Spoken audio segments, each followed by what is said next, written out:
Problemática social, conductas delictivas en niños, niñas y adolescentes. Planteamiento del problema. El interés que motiva el presente trabajo es establecer con claridad, con base en algunos teóricos de la psicología dinámica, cuál puede ser el origen de las conductas delictivas en niños, niñas y adolescentes, y establecer a su vez un tratamiento para este tipo de conductas disruptivas, mecanismos de corrección terapéuticos y plantear una posible solución a este problema que tanto aqueja a la población menor de edad en circunstancias determinadas de nuestro país. Hace parte del problema planteado la incidencia de la carencia de la vida hogareña en las conductas antisociales y delictivas de los niños, niñas y adolescentes. Aportes normativos a la estructura de restablecimiento de derechos de los niños, niñas y adolescentes.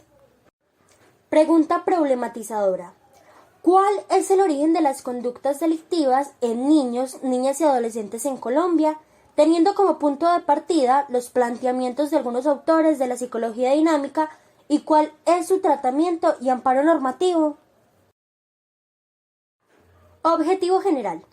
Determinar cuál es el origen de las conductas delictivas en niños, niñas y adolescentes en Colombia, teniendo como punto de partida los planteamientos de algunos autores de la psicología dinámica y cuál es su tratamiento, soluciones desde el punto de vista preventivo y sancionatorio. Marco teórico.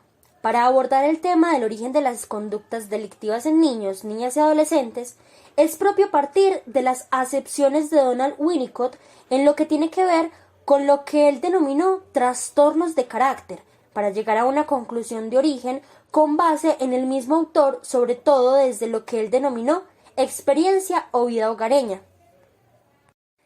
También se van a tener en cuenta aportaciones de Melanie Klein en lo que tiene que ver con las tendencias criminales en niños normales, así como lo planteado por otros autores.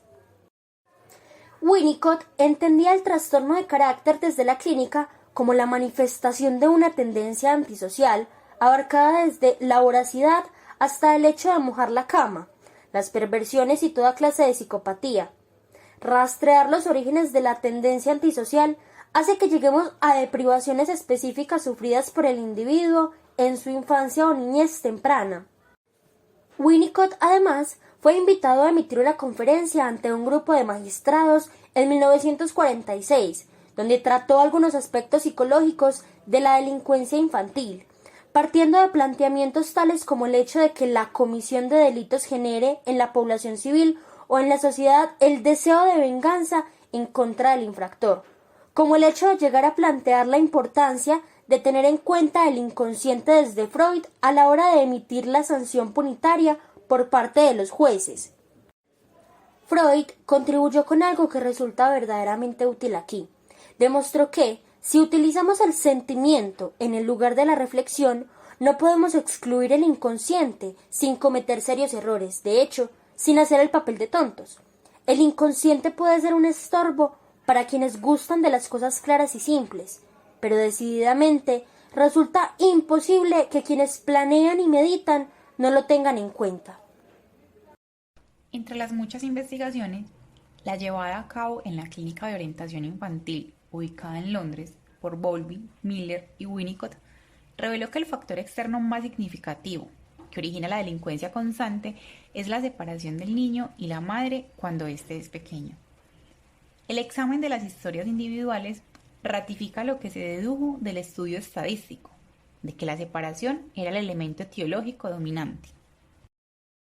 Si bien un niño de cualquier edad logra sentirse afligido o trastornado por el hecho de tener que desertar de su hogar, es importante señalar que en dicho caso, para el niño esta experiencia puede implicar más allá de la tristeza exteriorizada. De hecho, puede parecerse a un apagón, a un blackout emocional, y desencadenar una grave alteración del desarrollo de personalidad capaz de subsistir durante toda su vida. Winnicott se plantea las preguntas: ¿cómo es el niño normal? ¿Simplemente come, crece, sonríe dulcemente? Estas preguntas sirven como base para la explicación posterior de la conducta desadaptada o delictiva de los niños antisociales. Se responde los interrogantes anteriores con un rotundo no, puesto que el niño requiere un ambiente de libertad donde pueda generar conductas destructivas y afianzar su sentido de responsabilidad, pero a su vez necesita de un entorno familiar que aguante dichas conductas y posteriormente guiar al menor, siendo una madre cuidadora y un padre estricto y amoroso.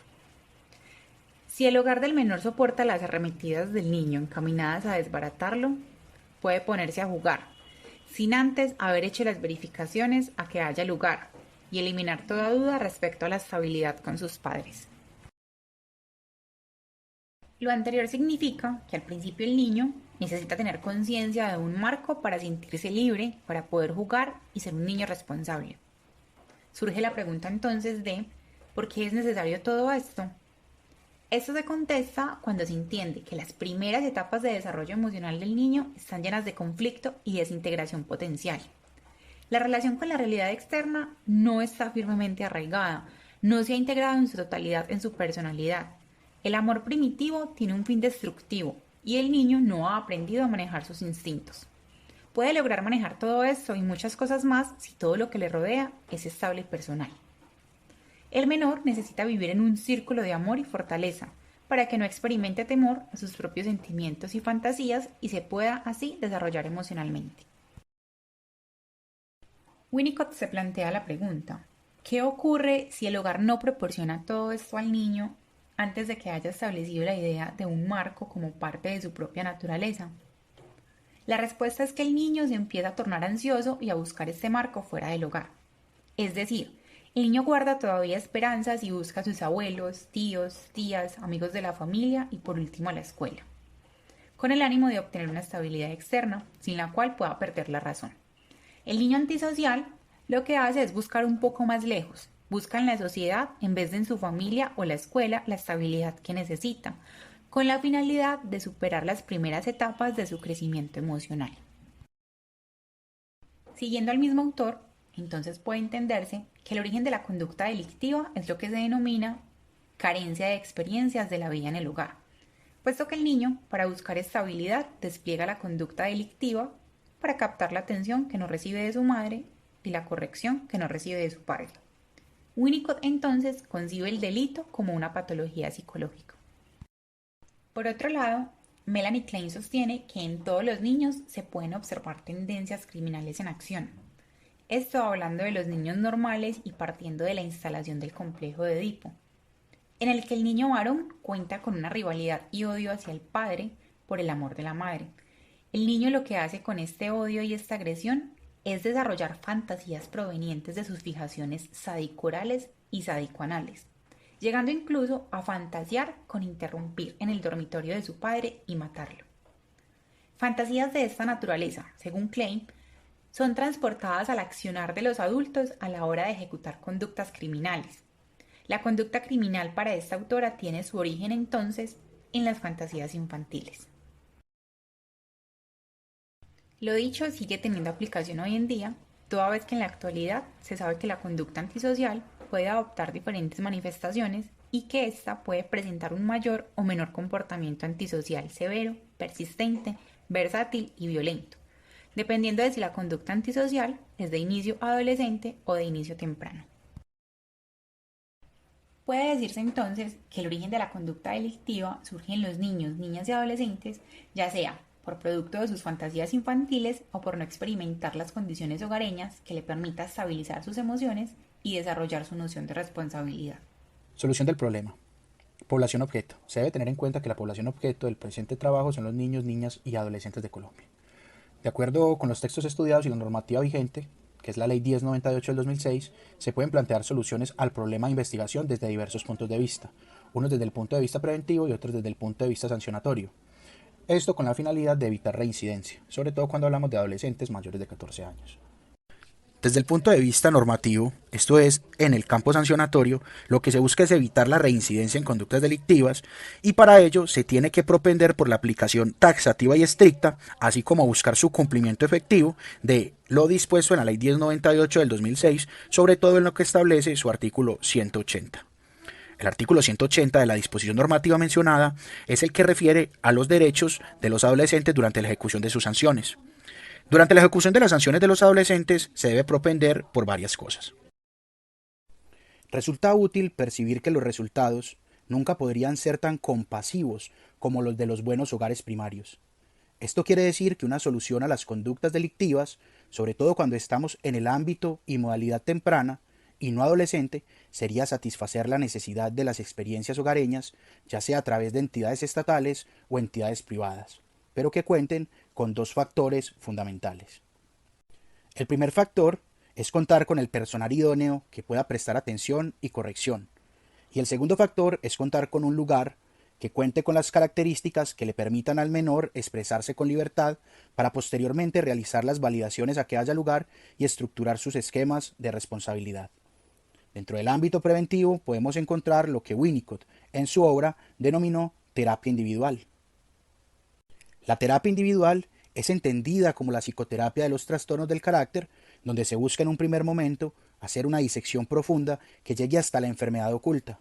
Recuerden que este autor de la psicología dinámica entiende la conducta delictiva como un fenómeno patológico, para posteriormente responder a la tendencia antisocial, para por último realizar un análisis que tome en cuenta la deformación del yo y con ello permitir una estructura del sostén del yo.